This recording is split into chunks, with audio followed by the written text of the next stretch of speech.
Yes, it's another e-bike, but this time it's not to drive here on planet Earth. This one may be going to the moon.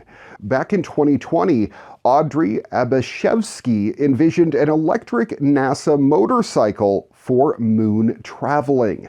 Today, the German brand Hooky brings this electric lunar motorcycle concept to life. And you can see it at the Automotive Peterson Museum as part of the ADV Overland exhibition. The designer's purpose was to build this electric motorcycle to theoretically explore the moon's surface. The rider can carry various types of equipment with a speed limit of 15 kilometers an hour, while it has a battery range of almost 110 kilometers.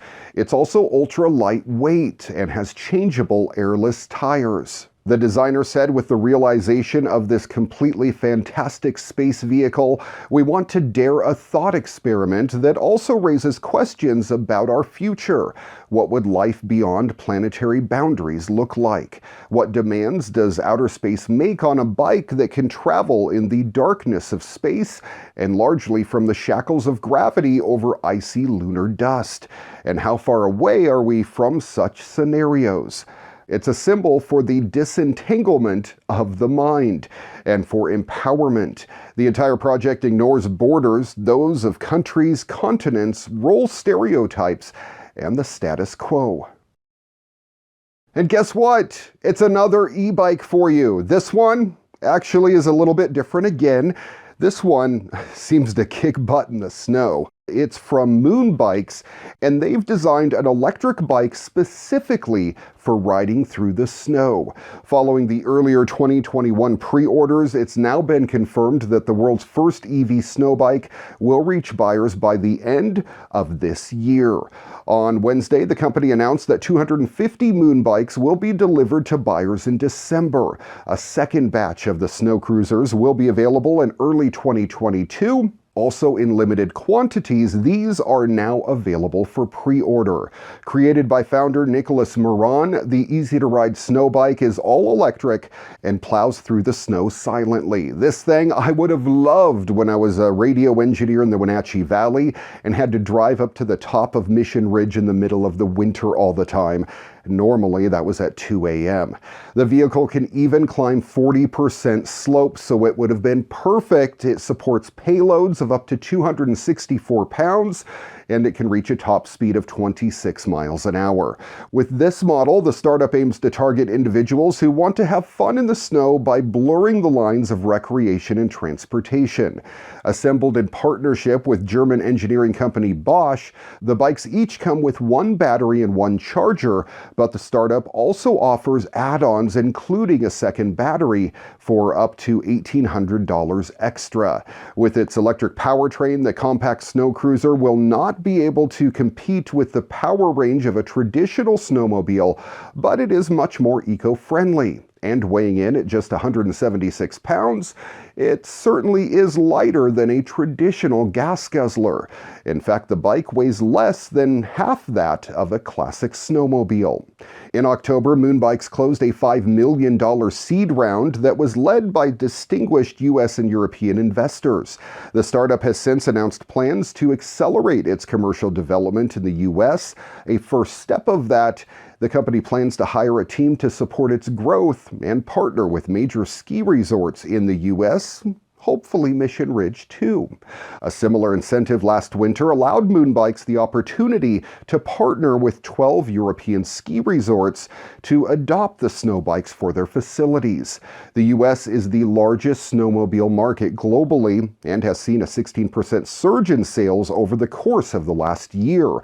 That's according to the International Association of Snowmobile Manufacturers. The increase is also said to be the most significant gain since 1995.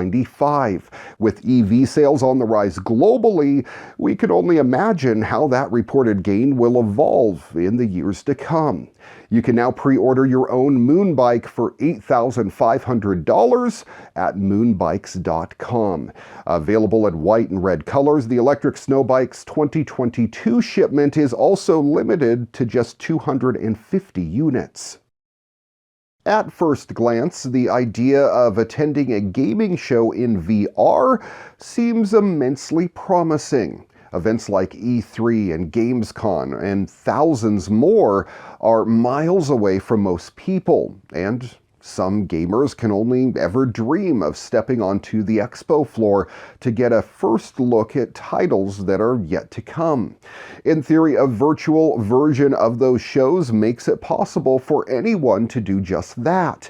But as Tokyo Game Show VR proves, there are still hurdles to overcome to make the experience truly compelling. There is a certain buzz to steeping through TGS's VR's virtual gates for the first time. This social experience running on the new Xamber platform, not sure what that is, but it pays respect to past TGS events with posters from older shows before you step into a lobby dotted with giant statues from Sonic, Monster Hunter, and more. I'd imagine it's at least a little like the excitement of visiting Japan's new Super Mario Park for the first time, and there's power to finally seeing some iconic characters in VR, even if it's just a static 3D model. The layout too is well done. Load into the main areas and you'll tour a circular hallway of recognizable names, from Sony to Capcom to Konami to Square Enix.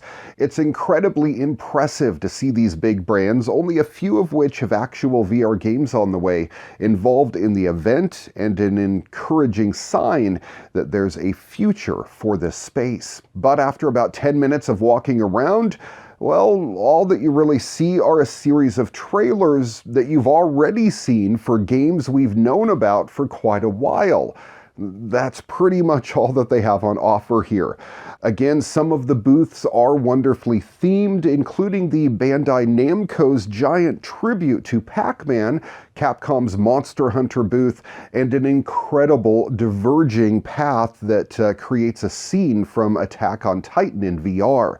For the most part, though, the experience definitely looks the way it should. Beyond that, there isn't too much to see or do inside TGS VR. Granted, it'd be next to impossible to recreate the full experience here. You couldn't have, say, 100 stands with playable demos of the next Final Fantasy game for endless reasons, but TGS VR could take a page from the excellent virtual market experience inside VR Chat, which includes interactive mini-games and experiences to keep you engaged in its celebration of pop culture. Why not let users pick up some of Monster Hunter's ridiculous weapons in VR, for example? Or how about a virtual maze reflecting Dracula's castle to promote the Castlevania collection? There are some attempts at this, including a lackluster Attack on Titan 360 video and a metagame that rewards you for watching certain trailers, but they aren't anywhere near as engaging as you should find here. I don't say all of this to dissuade you. I'm actually incredibly happy TGS pulled this off because, frankly, someone needed to, and it will get better. Not even Facebook has done a virtual version of its own Connect conference yet, and while there are many technical challenges involved, it seems too important of a VR use case not to be testing the waters right now. This is more encouraging than anything else we've seen yet, though. I hope E3, Gamescom, and the like all look to the example TGS VR sets as we move into 2022 and figure out how to top it. It's a turbulent time for in-person events, and TGS VR presents an incredibly interesting path forward.